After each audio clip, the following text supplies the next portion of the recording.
Hello everyone, my name is Anita, I'm a native Russian speaker and I teach Russian to foreigners. And today I would like to discuss 4 Russian verbs. They all can be translated into English as to call. So they are звать, называться, назвать and называть. So let's start with the easiest one. Probably all of you know the verb звать, right? And the first phrase, one of the first phrases that usually foreigners learn in Russian is как тебя зовут? What is your name? Right? We have the infinitive звать is to call somebody. So it's used, this verb, only with animate objects, right? So the infinitive is звать, but in the present tense we have the stem зов.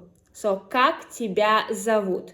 So if to translate literally into English, it would sound like how do they call you? So in impersonal constructions in Russian, we either use neuter gender or they form, right? But in fact, the verb звать has at least 2 more meanings. So the second meaning is to invite. For example, они зовут нас на вечеринку. They are inviting us to the party. And also, звать can be used as like to ask somebody to come. So you can use, for example, perfective version of this verb, right? Звать, it's imperfective, so just it states the general fact, but you can say позвать, it's perfective. So он позвал официанта. He called the waiter, right? He asked him to come. And the second verb here, называться, right? It's something like to be called. So as I told you, the first meaning of звать is to call somebody. And называться is to call something, right? For example, you can ask, как называется эта улица? What is the name of this street? How is this street called? Right? So here, называться is also imperfective and it has the postfix ся. Postfix ся is really reflexive postfix. It can be used when the action is done mutually by a lot of people. For example, встретиться, to meet, and also it's used for like passive voice. So называться, to be called, and it's used with inanimate objects. And then we have 2 more verbs, назвать and называть. So назвать and называть can be used for both, for animate and inanimate objects. So назвать, this verb is perfective, right? You can see the suffix ива in the second verb, называть. So suffix ива is usually for imperfective verbs, right? So назвать is to give a name to someone or to something. For example, мы назвали дочку Катей. We called our daughter Katya. Like we gave her the name Katya. And here we need to use instrumental case. So like назвать, and when you say the name, you use instrumental case. So like to call as, right? For example, you can say he works as a doctor, он работает доктором. Also, this as in English, in Russian is instrumental case.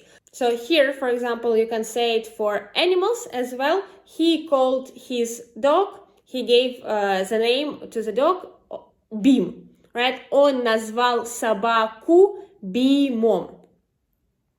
So for the verb назвать, the first object is direct object, so we need accusative case. And when we say the name, it's instrumental case. And you can use this verb назвать with inanimate objects, as I told you. For example, он назвал магазин атласом. He named the shop Atlas. Right? So for both, for animate and inanimate objects. Then we have называть. Называть, this verb, as I told you, imperfective. And it's usually used when you say that you refer to something by another name. So something or someone has the official name, but you refer to this with another name. For example, my name is difficult, therefore people call me Andy. So, мое имя сложное, поэтому люди называют меня Энди. Right? So, here the verb называть also can take direct object. Называть кого что, right? Accusative case, and then we need like instrumental case. But the name Andy, we don't usually change it. So, or for example, you can say люди называют меня Катей, right? If you use Russian name, you need to put it into the instrumental case, right? And also you can use it with inanimate stuff. For example, almost in every city in Russia, we have the Lenin Square, so площадь Ленина. But at least in Novosibirsk, when we were teenagers, we called this площадь Ленина as Plaha. So we shortened this name. So in fact, Plaha is guillotine, so the machine to cut the heads off. But for some reason, right, we shortened it as Plaha. And I know that in some other cities, people did the same thing. So, for example, мы называем площадь Ленина плохой, right? So we call the Lenin Square as Plaha. So again, what you call, you put into the direct object position, accusative case, and the name you put into the instrumental case. So I really hope that you understand everything and you will use these verbs, all these 4 verbs correctly, right? So звать is for animate objects, and it has 3 meanings, not only the basic one. Называться only for inanimate objects, and in fact they are like similar, right? They have similar meaning. And назвать and называть can be used for both animate and inanimate objects. If you have any questions, you can write in the comments, and I also prepared a small test for you. You can find it into the description, and also please write your guesses, write your answers in the comments. So thank you for watching my video.